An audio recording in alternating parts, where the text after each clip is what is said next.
RNE Audio. Descarga la app y disfruta de los programas de RNE y nuestros podcasts originales. Documentos. Radio Nacional de España.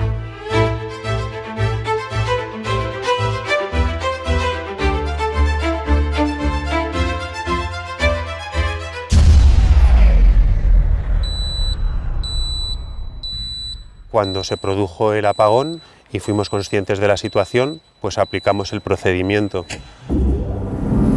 Cuando hay un apagón en un sistema eléctrico hay que empezar por algún sitio y se empieza por la hidroeléctrica.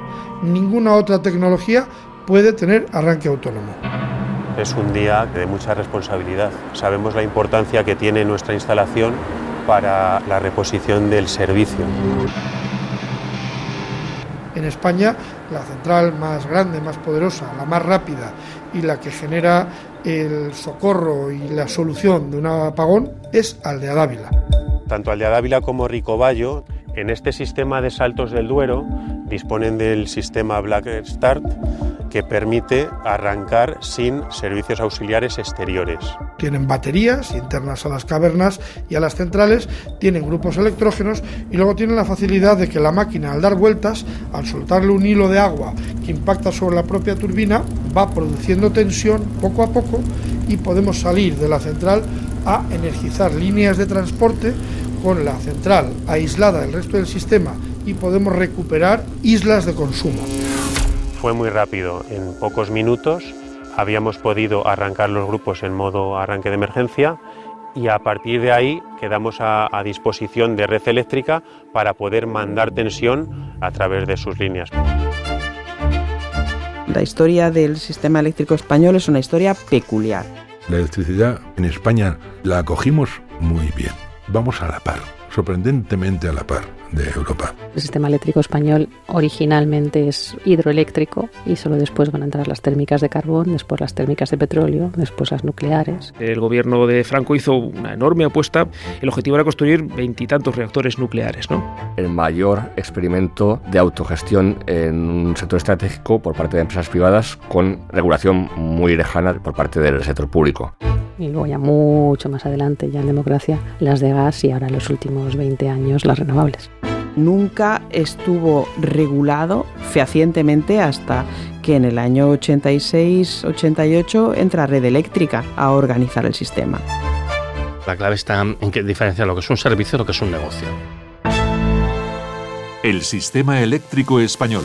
La odisea de la luz.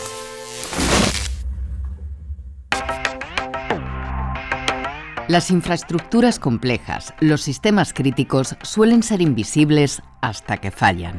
O como dice el refrán popular, no sabemos lo que tenemos hasta que lo perdemos. Durante el gran apagón ibérico del 28 de abril de 2025, más de 50 millones de personas en España, Portugal y Andorra miraron de golpe hacia esa cuarta pared, un pilar invisible de la vida cotidiana, de nuestro estado del bienestar. El conocimiento ya es desde los griegos, ¿no? Cuando decían que frotando ámbar pues provocaban electricidad estática y había pequeñas partículas que se adherían al ámbar. Isabel Bartolomé, profesora de Historia Económica en la Universidad de Sevilla, especializada en el sector eléctrico. Y la posibilidad del uso ya es en el siglo XVIII cuando aparecen las primeras pilas. Las pilas voltaicas, estas rudimentarias baterías electroquímicas concebidas por el italiano Alessandro Volta, dan pie a los primeros ensayos, también en España. La primera chispa probablemente estaría en torno al año 1852, en Barcelona y en Madrid. Francisco Cayón, profesor de Historia Económica en la Universidad Autónoma de Madrid. En Madrid son iluminaciones esporádicas, iluminaciones conmemorativas por algún evento, por la aparición de la reina una vez que ha tenido a uno de sus hijos, y entonces se colocan unas lámparas eléctricas para realzar el acontecimiento.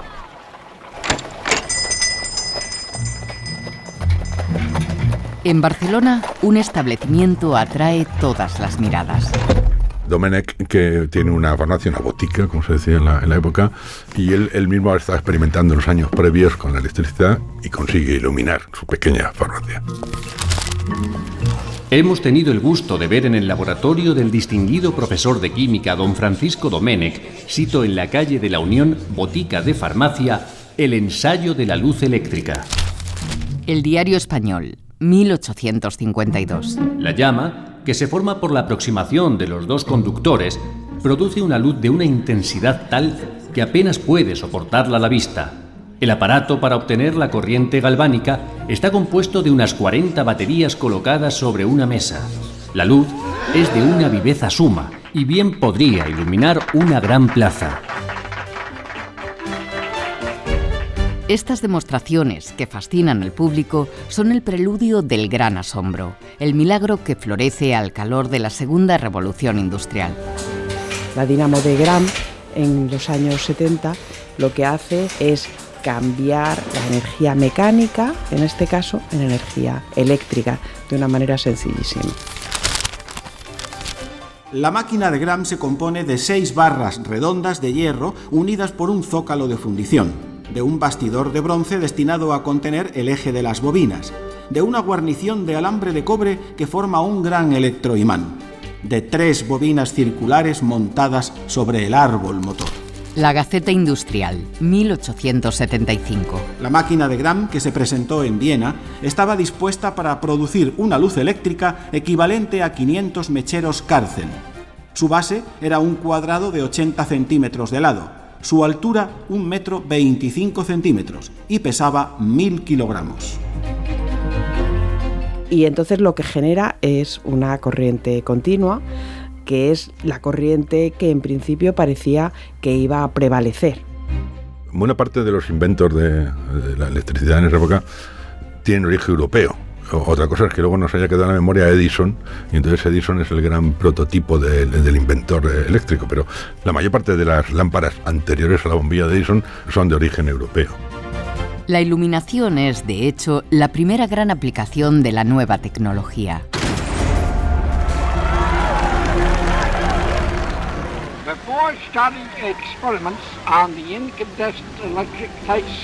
Antes de empezar a experimentar con la luz eléctrica incandescente, habíamos ideado un sistema que permitiera dividir las luces, los grandes arcos voltaicos, en pequeñas unidades, de forma análoga a los quemadores de gas, pero más competitivos que el sistema de gas imperante.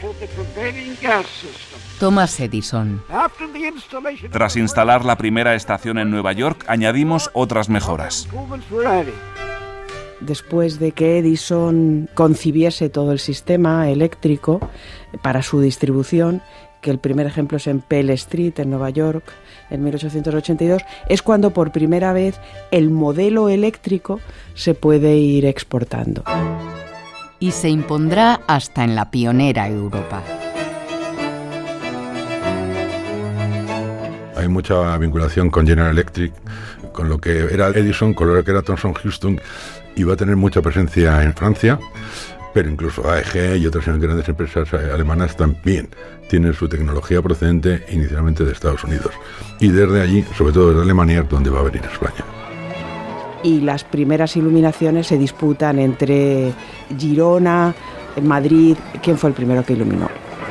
Se suele señalar que como ciudad, la primera que se alumbra con un cierto sentido de continuidad es Girona.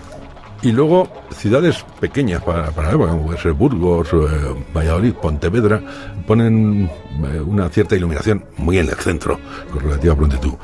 Probablemente las grandes ciudades, Madrid, Barcelona, Valencia y Bilbao, vayan un poco más retrasadas, porque además son ciudades que normalmente tienen alumbrado por gas. La electricidad va a sustituir muy rápidamente al queroseno primero, que va a desaparecer de la iluminación, y después proporcionalmente al gas, aunque el gas va a tener una pequeña batalla ahí de ser un poquito más eficiente. Mar Rubio, catedrática de Historia e Instituciones Económicas en la Universidad Pública de Navarra. Pero al final la electricidad también va a eliminar a la luz de gas, efectivamente.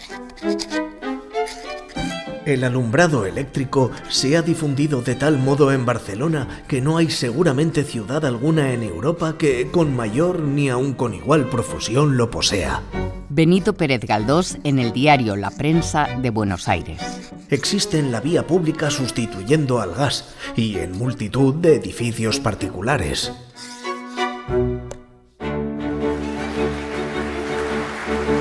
También cambia, y por ley, la forma de iluminar los espectáculos. Esta normativa es una normativa que en principio era solo para Madrid, en donde se obligaba a poner luz eléctrica en un plazo de 6 meses a todos los teatros. ¿Por qué? Porque tú iluminabas los teatros con velas, con gas, en lugares con telas, maderas y demás. Eran muy frecuentes los incendios. Previamente había habido un reglamento para instalar luz eléctrica en el Liceo y en el Teatro Real. Y luego la normativa se podía extender al resto del país. La luz eléctrica ha transformado para siempre la noche. Mejora la seguridad, extiende el ocio, invita al consumo a través de brillantes escaparates. Por primera vez, el ser humano se desvincula de los ritmos de la naturaleza y roba horas al descanso. Las fábricas también se iluminan y amplían turnos de trabajo. En general, todo el país se electrifica. La primera compañía que quiere explotar la electricidad de una manera sistemática es una compañía catalana que es la Sociedad Española de Electricidad, que se establece en las Ramblas y que intenta por primera vez el uso ya comercial de la electricidad. La Sociedad Española de Electricidad, con un capital de 3 millones de pesetas, ha sido fundada en Barcelona por el conocido óptico señor Dalmau. La Gaceta Industrial, 1881. La Sociedad Española de Electricidad viene a cubrir una necesidad en el momento oportuno. Tiene por delante un negocio muy vasto en su mejor periodo, que no es el de nacer, sino el de desarrollo.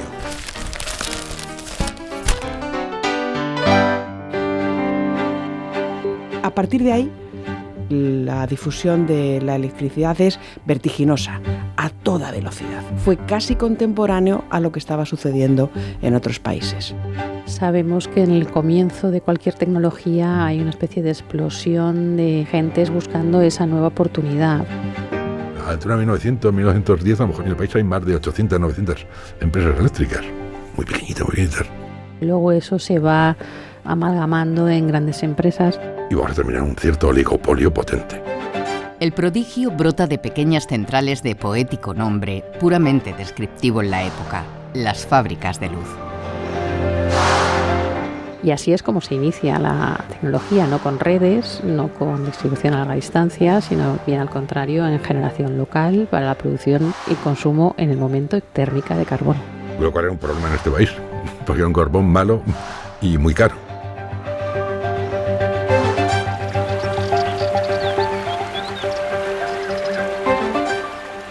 La solución pasa por hacer de la necesidad virtud, cambiar el fuego por el agua. Ahí es donde estamos en un lugar puntero, porque España tiene un sistema hidrológico complicado. Francisco Cayón, Universidad Autónoma de Madrid. Tenemos muchas montañas con pequeños ríos, pero con saltos, con fuertes niveles, que es lo que necesita la hidroelectricidad. En Europa hay 2 países que van a utilizar muy bien la llegada de la hidroelectricidad. Uno es Italia y el otro es España. Y de hecho fue la causa de que en España el alumbrado se extendiera con muchísima rapidez. Había muchos molinos de agua con excedente de fuerza cuando no se utilizaban, sobre todo en lo que llamaríamos hoy la España húmeda. Isabel Bartolomé, Universidad de Sevilla. A esos propietarios de los molinos pues se les ocurrió que una posibilidad era acoplar esa dínamo y distribuir electricidad en el pueblo. ¿Cuándo sucedió esto? Pues en casi todo el mundo a partir de los años 90 y también en España. Estos albores eléctricos son en corriente continua. Los electrones fluyen en un único sentido, desde el polo negativo al positivo. Esto exige que las fábricas de luz estén próximas al punto de consumo. Es la apuesta de Thomas Edison, enfrentada en un primer momento a la corriente alterna defendida por Nikola Tesla. La guerra de corrientes a principios del siglo XX en Estados Unidos es súper apasionante. Edison promovía la corriente continua, que finalmente no prosperó porque no llegaba a gran distancia, y Tesla promovió la corriente alterna. Lo cierto es que ha pasado a la historia más Edison que Tesla. Julio Castro, ingeniero eléctrico. Porque Edison se hizo con las patentes de Tesla, atrajo comercialmente a más inversores, pudo desarrollar a lo grande la corriente alterna que él no había inventado. En corriente alterna, los electrones no fluctúan en una única dirección, sino que oscilan cíclicamente muchas veces por segundo. Su gran ventaja es que la tensión puede transformarse, elevar el voltaje para enviar la energía a grandes distancias con menos pérdidas y bajarlo antes de llegar a destino. Y eso es en realidad lo que hace también que los saltos de agua ganen la batalla, porque producen mucha más electricidad de manera mucho más barata, solo que había que transportarla y perderla por el medio, y entre medias necesitas ese cambio tecnológico a la alterna. Y por si hacía falta un último argumento, el enorme encarecimiento del carbón durante la Primera Guerra Mundial nos lanza de cabeza al agua. Para 1920, la corriente alterna está totalmente implantada y más del 70% de la electricidad en España se genera en los ríos. La hidroelectricidad se está imponiendo en España y ha cambiado también el paradigma de la obtención de hidroelectricidad. Son cada vez aprovechamientos mayores y que además precisan regulación, embalse. ¿Qué ocurre en ese momento? Pues que ya han nacido las grandes empresas. La primera gran empresa hidroeléctrica es Ibérica, que se constituye en 1901, vinculada al gran banco eléctrico de este país, que es el Banco de Vizcaya. Ya ha nacido Hidroeléctrica Ibérica, ya ha nacido Hidroeléctrica Española en 1907, ha nacido Unión Eléctrica Madrileña, germen de lo que será Unión Fenosa y después Naturgy en 1910. Hay una empresa canadiense que está establecida en Cataluña que está aprovechando los Pirineos. Está Sevillana y Bengemor en el sur.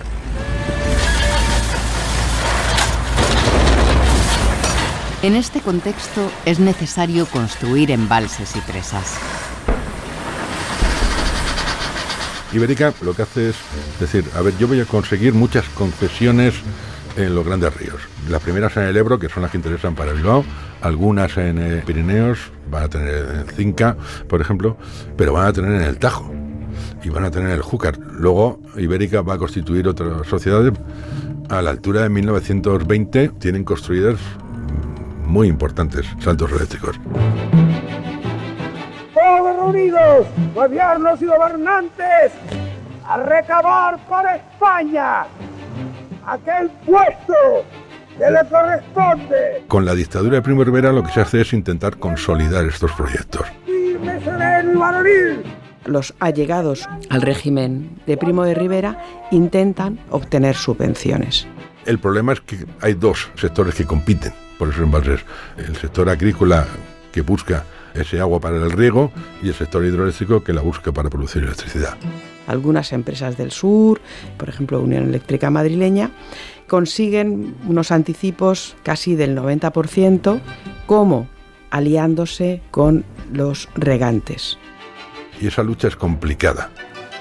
¿Cuántas subvenciones recibieron? Pues parece que no tantas, pero el hecho es que por primera vez el Estado participa en la construcción de infraestructuras eléctricas que hasta aquel momento solamente había sido llevado a cabo por empresas privadas.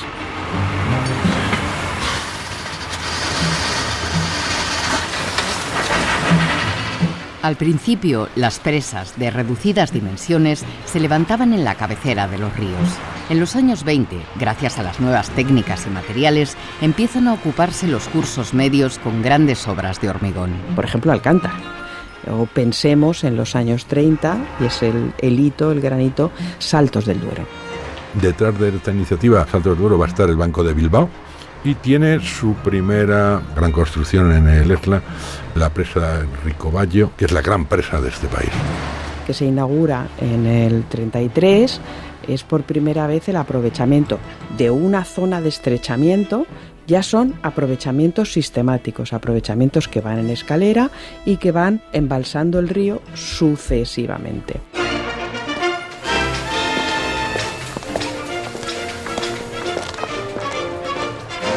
En solo 50 años, la electricidad ha pasado de ser un acontecimiento lúdico a convertirse en servicio esencial para la sociedad y la economía española. Se considera un derecho por ley, al mismo nivel que el suministro de agua o gas, y la Administración supervisa las tarifas. La electrificación de la industria abarata el coste de la fuerza motriz, mejora el rendimiento y permite automatismos. También ha llegado al medio rural para facilitar el trabajo. En los transportes mueve ferrocarriles, tranvías, funiculares y metros como el de Madrid y Barcelona. Y en los hogares es ese luminoso objeto de deseo.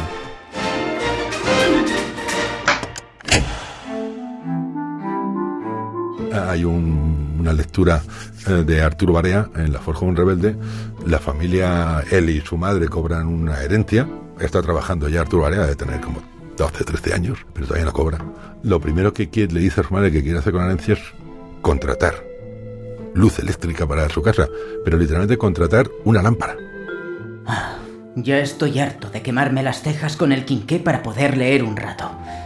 Queda aprobada la instalación de la bombilla y yo me encargo de avisar a la compañía. La forja de un rebelde, autobiografía novelada de Arturo Barea. Una bombilla clavada en medio del techo torcido de la buhardilla, con un cordón muy largo para que pueda alumbrar encima de la mesa y que yo pueda enganchármela a la cabecera de la cama y leer acostado, con un casquillo con llave, para apagarla sin tener que levantarme.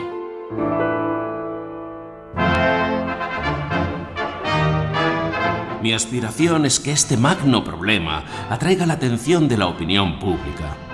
Prólogo del Plan Nacional de Obras Hidráulicas firmado por Indalecio Prieto, ministro de Obras Públicas en 1933. Y que converjan hacia él los juicios luminosos del mayor número posible de órganos directores de la economía y la ciencia españolas. Porque nada más lamentablemente estéril que atalayarlo desde el mezquino montículo que puede levantar la bandería política. Estamos ante una obra nacional que necesita la patriótica cooperación de todos. Es un ambicioso proyecto a 25 años dirigido por el ingeniero Manuel Lorenzo Pardo. Curiosamente, tras la Guerra Civil, el gobierno franquista irá ejecutando presas y embalses diseñados en buena parte en tiempos de la República. En 13 años llevamos inaugurados 32 pantanos. 38 pantanos existen en este momento en construcción en España que balsarán millares de metros, de millones de metros cúbicos. Su Excelencia el Jefe del Estado español es recibido con el mayor entusiasmo por representaciones de todos los pueblos favorecidos cuando llega para inaugurar este pantano. Para dar trabajo y pan en tierras de Castilla, Navarra, Aragón y Cataluña, se ha construido el Pantano del Ebro. El Pantano de Cijara es una obra fundamental del aprovechamiento hidráulico del río Guadiana en el... Su Excelencia acciona la palanca que abre la presa y hace correr las aguas. El Pantano de Alarcón es la primera pieza fundamental de la regulación del río Júcar. La capacidad de producción del Salto es de las mayores de nuestra nación y sus 4 grupos de turbina alternador de 85.000 caballos de vapor tienen una potencia total de 300.000 cabeas. A estas alturas, la gran hidroeléctrica española es Iberduero, resultado de la fusión de Hidroeléctrica Ibérica y Saltos del Duero en 1944. El 44 es importante en muchos caminos, digamos, ya estamos posguerra civil, ya está establecido el régimen, y el eléctrico es un sector particular, porque dentro de un sistema político que tiende a querer manejarlo todo desde el Estado como si fuera un cuartel, las eléctricas se van a escapar. Y es de los pocos sectores que van a quedar en manos privadas. Ni se nacionaliza ni se regula por las buenas relaciones del régimen con las eléctricas que le apoyaron durante la contienda. Entonces, ¿qué hizo el INI de los primeros años 40? Dice, bueno, por ahí no podemos entrar. Si no podemos entrar por ahí, lo que hacemos es crear nosotros la competencia. Así nace, de la mano del Instituto Nacional de Industria, la Empresa Nacional de Energía. Cuando se constituye en 1944 Endesa se constituye con el interés del Estado de controlar de alguna manera el sector eléctrico, pero se constituye para utilizar el carbón que tenemos en el norte de España. En esa idea autárquica de hacerlo todo nosotros, de que Endesa aprovechara el carbón nacional. En Ponferrada, los ministros de Industria y Comercio y de Obras Públicas visitan las obras de la central térmica que allí se está construyendo. La potencia instalada... Aprovechando la situación de urgencia que vivía el sistema eléctrico español, crearon las primeras grandes termoeléctricas a Bocamina, Compostilla y sobre todo en Ponferrada. El otro germen es Ener, en el Pirineo, donde se hacen con unos cuantos permisos y consiguen entrar en la parte hidroeléctrica.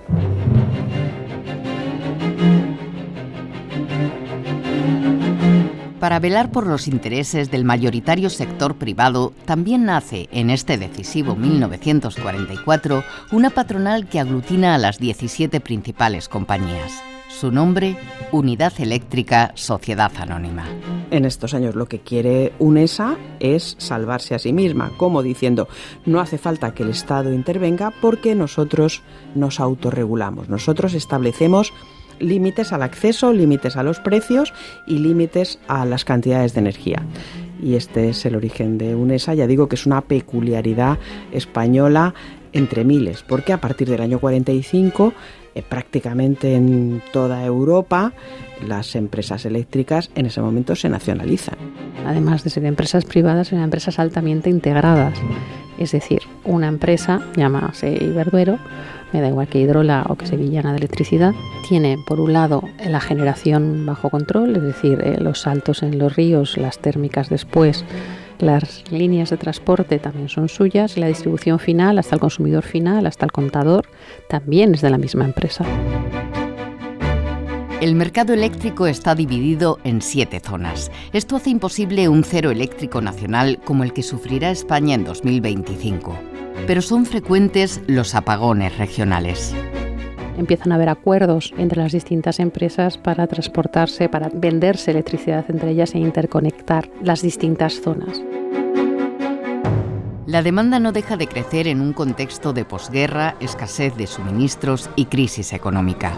Los españoles, merced a los desvelos del Estado, trabajan intensamente por dejar definitivamente a cubierto en plazo no lejano las necesidades del consumo eléctrico en nuestra nación.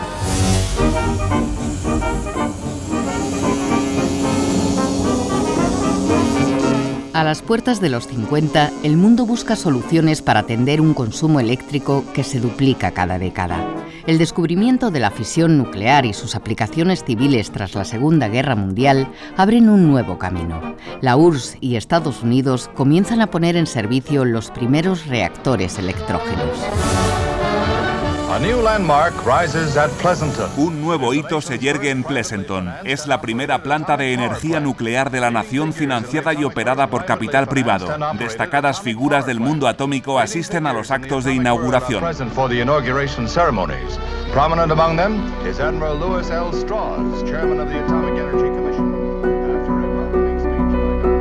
La Junta de Energía Nuclear consiste en la mayor aventura científico-técnica que ha realizado el país hasta la fecha. En 1948 se ha creado en España la Junta de Investigaciones Atómicas, que en el 51 se convierte en la Junta de Energía Nuclear. La preside José María Otero Navascués. Sus objetivos son ambiciosos. Fundamentalmente es crear una industria de energía nuclear nacional. Y he de decir que desde el primer momento hemos tenido una amplia comprensión y colaboración con las empresas productoras de electricidad y con las empresas productoras de bienes de equipo. El régimen de Franco quería introducirse en la energía nuclear, sabía que los países más potentes, más punteros del mundo en ese momento estaban apostando por la energía nuclear civil. Por supuesto, Francia estaba haciendo una enorme apuesta por la energía nuclear, el Reino Unido, Alemania. Alfredo García, supervisor en la central de Ascó y divulgador nuclear. Y además estábamos ya en plena crisis del petróleo. España estaba buscando otras maneras de conseguir energía que no dependieran tanto del petróleo que no tenemos. Digamos que se les ponen los ojos como platos en la búsqueda de esa nueva tecnología que promete lo que en inglés decían too cheap to meter, demasiado barato para ser medida, que era la electricidad nuclear. Mar Rubio, catedrática de Historia e Instituciones Económicas en la Universidad Pública de Navarra. Entonces España va a entrar, las empresas españolas van a entrar al mercado nuclear como el póster de la clase. O sea, en el año 73... España es el tercer país del mundo en generación eléctrica nuclear. En ese año España no es tercero en nada. Empezando por el primer reactor, José Cabrera, la central nuclear José Cabrera, que era uno de los ingenieros que se consideran padres de la energía nuclear en España, pero está en la localidad de Almonacid de Zorita, Vandellós 1 en el Hospitalet del Infant y Santa María de Garoña. Es grato el motivo que nos reúne hoy, a orillas del Tajo, en esta Castilla a la que el objeto del acto hace un poco más nueva. Discurso del ministro de Industria Gregorio López Bravo en el comienzo de la construcción de la central de Zorita, 1965. Y yo creo que más allá de la simbólica iniciación de las obras de la central electronuclear de Zorita de Unión Eléctrica madrileña, hemos de darnos cuenta de que hoy nos incorporamos en forma activa y a escala industrial al uso pacífico de la energía nuclear. Es la energía del futuro. Y España va a ser el primer gran comprador de reactores nucleares, primero norteamericanos, pero luego también compramos reactores nucleares a los alemanes, el de Trillo, y a los franceses. Somos el único país del mundo que en realidad tenemos 3 suministradores distintos de reactores nucleares. Aunque Unión Eléctrica madrileña hace frente a su proyecto en solitario, lo habitual es recurrir a alianzas para cubrir los altos costes.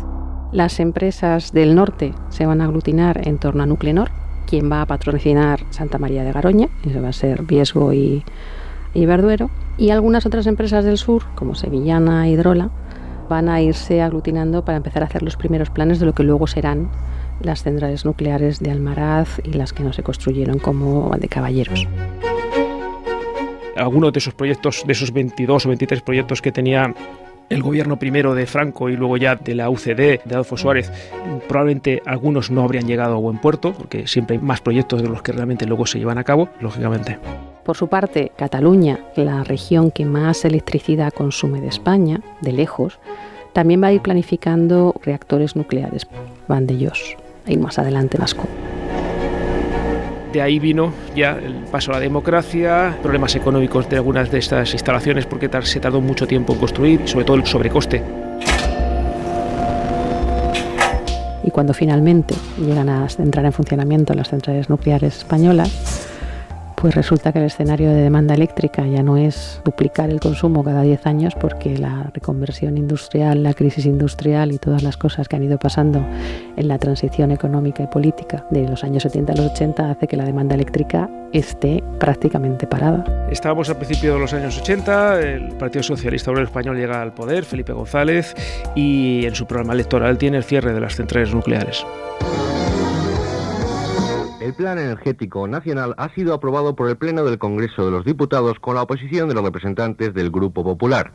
El PEN es algo así como la guía del sector energético entre los años 1984 a 1992. Informativo 24 horas de Radio Nacional, 28 de junio de 1984. Menos petróleo igual carbón y más energía de origen hidráulico. El aspecto más llamativo de este Plan Energético Nacional ha sido el llamado parón nuclear, ya que 3 centrales quedan fuera de las previsiones y a la espera de lo que suceda con los incrementos de la demanda energética. La moratoria nuclear, que representaba paralizar proyectos de centrales nucleares que estaban en ese momento incluso en construcción. Fue el caso de Lemoniz 1 y 2, Valdecaballeros en Extremadura y Trillo 2, que también se estaba empezando a construir. Y hay que tener en cuenta también un factor muy importante, la presión de la organización terrorista ETA en Euskadi sobre la central de Lemoniz.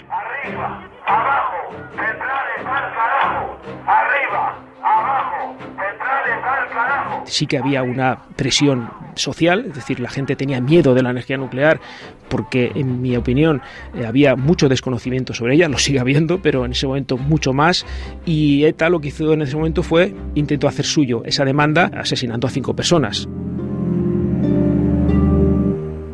Carlos Saura Bilbao, atentado terrorista en el que ha sido asesinado el director del proyecto de la central nuclear de Lemoniz. Todo confirmado, ¿no? Sí, en efecto, confirmado que ha sido tristemente Ángel Pascual Mújica, la víctima del atentado perpetrado esta mañana cerca de la Basílica Bilbaína de Begoña. Al otro lado del hilo telefónico me parece que nos está escuchando ahora mismo el gobernador civil. Pascual Mújica, ingeniero de Iberduero, fue la 5ª víctima de ETA en su campaña de asesinatos vinculados a esta planta vizcaína. Yo creo que es difícil atribuir exclusivamente a los movimientos antinucleares la moratoria nuclear. De hecho, a mí me cuesta mucho darle esa victoria, aquí especialmente en País Vasco y Navarra, a los movimientos terroristas. Como economista, yo tiendo a pensar que fueron los factores económicos los que acabaron provocando la moratoria y la necesidad de rescate.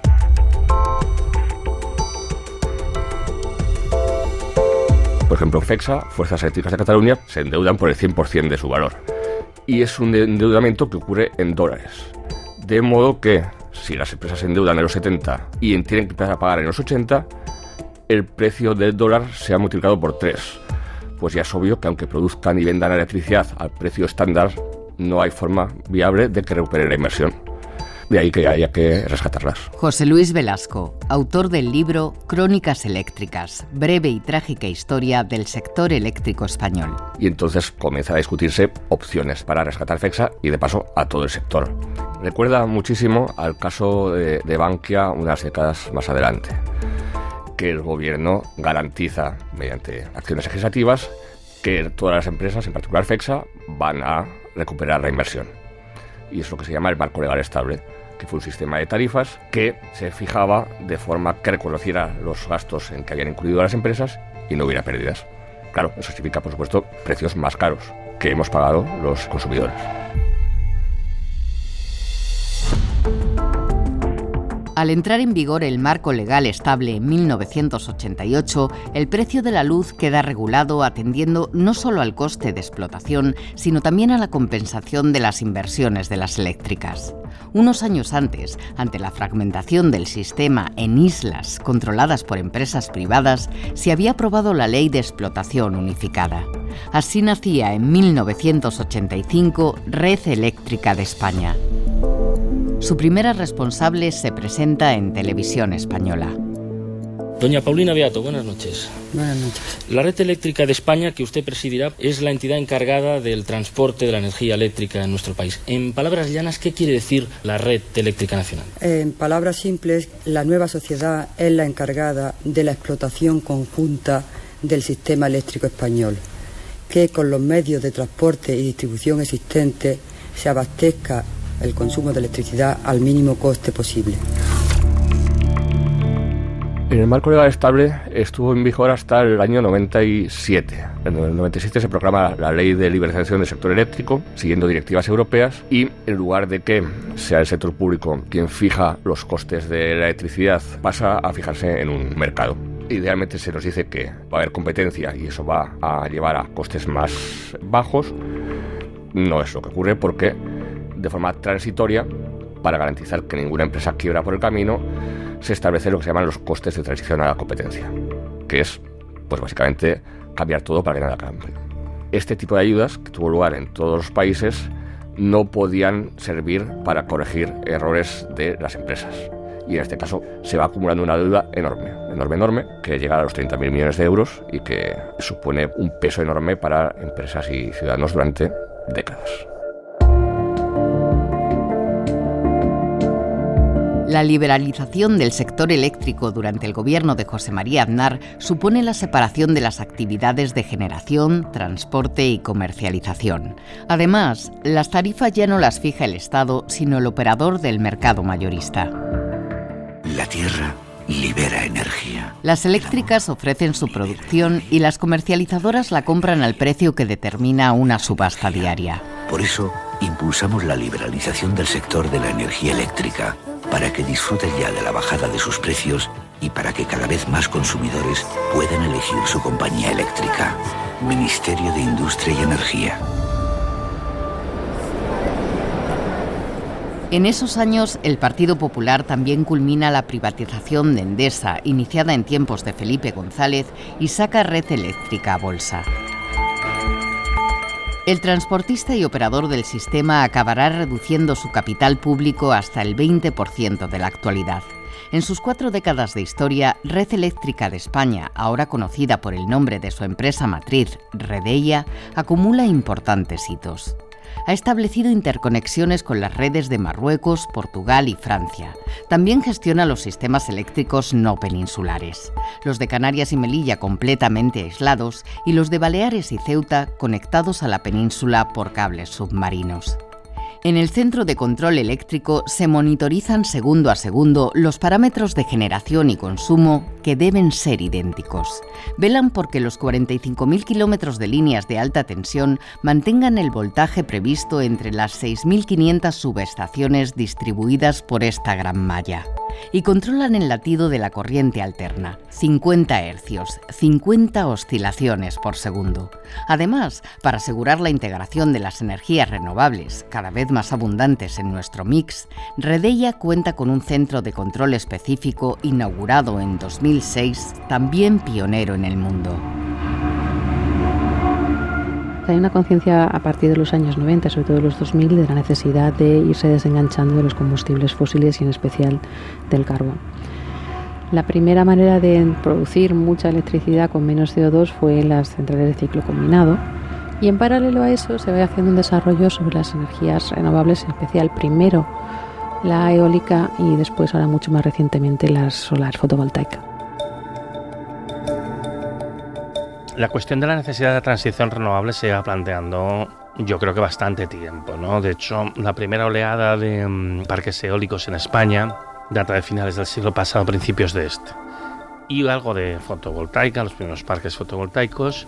En aquel momento se ve como una manera de favorecer cierta descarbonización. Antonio Turiel, investigador del Consejo Superior de Investigaciones Científicas y divulgador en materia de sostenibilidad. Después hay un paréntesis y un parón motivado por la crisis del 2008 que dura bastante tiempo.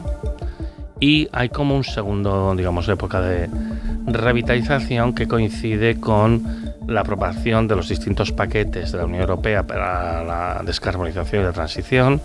Y luego ya toma mucha fuerza cuando viene la COVID, los fondos de recuperación y resiliencia y en particular el Next Generation EU. Ahora nos estamos adentrando en un nuevo territorio porque los fondos de inversión se están retirando de la inversión renovable, además de manera muy masiva. Yo creo que esto va a causar un descontento social importante y mucho rechazo porque, claro, no puedes ir dando estos bandazos en cuestiones tan fundamentales como es la política energética. El Ejecutivo español tiene su propia hoja de ruta para cumplir con los objetivos de la Unión Europea en materia de emisiones antes del final de esta década. Se llama Plan Nacional Integrado de Energía y Clima.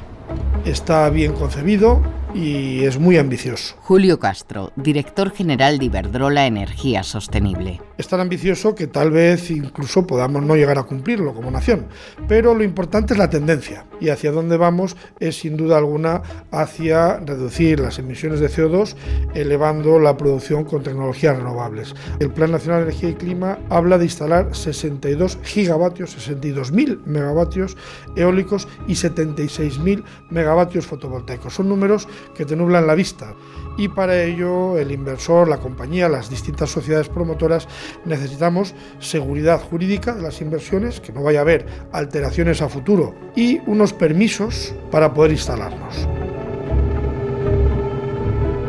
El mix energético español está disfrutando de un momento dulce en materia de energías renovables.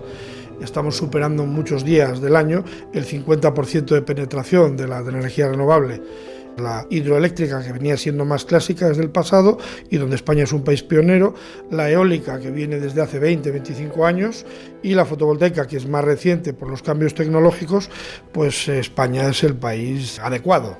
Y su impacto no es solo en una cuota o en un label, vamos a llamarle verde, el impacto también hace que seamos más competitivos a efectos de factura de la luz, y la renovable es un recurso autóctono y no tenemos que importarlo de ninguna parte. Toda la electricidad que seas capaz de producir pues es gas natural que no tienes que importar pues de Rusia o de los países de Oriente Medio o de Estados Unidos, y es independencia que en este momento geopolítico tan complicado es fundamental. El liderazgo en renovables ha consolidado a España como exportador neto de energía hacia sus países vecinos. Un gran reto ahora es guardar el excedente para utilizarlo en los picos de demanda. Podemos aprovechar la fotovoltaica en los momentos en los que se produce y podemos incluso almacenar esa energía fotovoltaica con la posibilidad de hacer centrales hidroeléctricas reversibles. La más emblemática sería la de La Muela, en el río Júcar, que es turbina y bomba, o en la central de Villarino en Salamanca, que es una central que turbina el agua del Tormes y puede bombear, subir hacia el vaso superior, hacia el embalse de Almendra, el agua del Duero. Cuando no es necesario recurrir a la producción hidroeléctrica y se utiliza la fotovoltaica, esa fotovoltaica que sería vertida porque se pierde, la consumimos, convertimos las turbinas en bombas y cogen el agua del embalse inferior y la suben al embalse superior, la almacenan y se vuelve a consumir en el siguiente momento de mucho consumo, que puede ser por la tarde cuando ya no hay sol. Hay que pensar en las centrales hidroeléctricas como una gigabatería. Es una especie de círculo virtuoso, perfecto, en el cual la renovable no se pierde. ¿Y dónde queda la nuclear? A pesar de que la Unión Europea ha etiquetado la energía atómica y el gas como inversiones verdes de transición, en España se sigue debatiendo su futuro. Sobre la mesa hay un calendario de cierres para los 7 reactores operativos en las 5 centrales actualmente abiertas, todas de una antigüedad cercana o superior a los 40 años. La estimación inicial, aunque prorrogable, de su vida útil. Es decir, que tenemos un plan de transición ecológica pedido por Europa, que el objetivo es reducir las emisiones de gases de efecto invernadero y al mismo tiempo garantizar el suministro eléctrico y a un precio asequible, y lo primero que hace es cerrar los reactores nucleares. Alfredo García, operador nuclear. Y al mismo tiempo que hace eso, mantiene los 26 gigavatios de ciclos combinados de gas natural, que equivalen a 26 reactores nucleares. Al mismo tiempo, se apuesta por las renovables, por aumentar las interconexiones, por el almacenamiento, por una serie de cosas que no están llegando. Y al mismo tiempo, todavía oficialmente, sigue el plan de cierre de las centrales nucleares. Ya se tenía que haber cerrado Almaraz 1, Almaraz 2, Ascó 1 y Cofrentes. Hemos tenido un apagón el 28 de abril. En ese momento teníamos 3 reactores nucleares parados y muy pocas centrales de gas en funcionamiento, ¿no? Hoy en día el gobierno está buscando alguna manera de justificar esa cancelación del plan de cierre. Probablemente sea primero con Almaraz, con una prórroga de 3 años, y mi pronóstico es que ocurrirá lo mismo con el resto de reactores. Bueno, yo no creo que la nuclear la tengamos que ir abandonando. Yo creo que la nuclear nos abandona a nosotros, que es un tema diferente. Alfredo, cuando yo se lo planteo, él no lo acepta. Antonio Turiel, CSIC. Porque las minas de uranio en el mundo pues se están agotando, como está pasando con el petróleo, como está pasando con el cobre y como pasó en su momento con el cromo o con el plomo. Bueno, para Turiel estamos en el pico de todo, ¿no? Todo se acaba el uranio, se acaba el petróleo, se acaba el gas. No hay ningún riesgo de falta de suministro de uranio porque hay uranio en muchos lugares.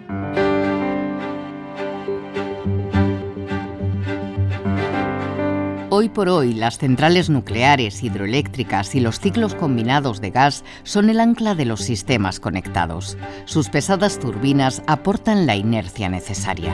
Todas giran de la misma manera, desde el estrecho de Gibraltar hasta Polonia, desde Noruega hasta Sicilia, desde Bulgaria hasta el propio Reino Unido, que está interconectado a la Europa continental.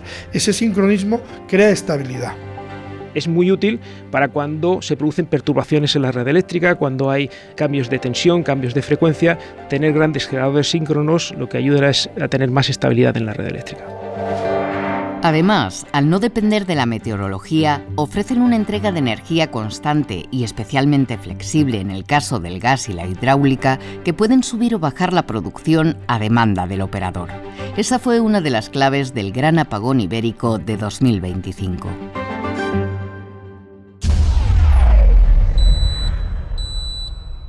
Doce y 33 minutos de la tarde. Ha habido un apagón y nos hemos ido a casa. No funciona nada y entonces pues es muy preocupante. De hecho, lo que era Madrid parecía el día del apocalipsis de los zombies. Gente para arriba, para abajo, todos como pollos sin cabeza. Llevo ya 6 kilómetros andados, esto es una vergüenza, vamos. Saltó de repente y lo primero fue mirar el bloque de al lado, que tampoco tenía luz, y ya vimos los semáforos. Apagón generalizado que se ha producido hace media hora en toda la península, en Portugal, no en las islas. ¿Qué sucedió concretamente el 28 de abril? Pues en el momento del apagón tenías un 53% de generación fotovoltaica, un 10% de generación eólica, que eso ya hace un 63%, un 10% de nuclear, que la nuclear tiene cierta capacidad de estabilización, pero es más inflexible, no se adapta tan bien a los cambios y pues se produce un fallo en cascada.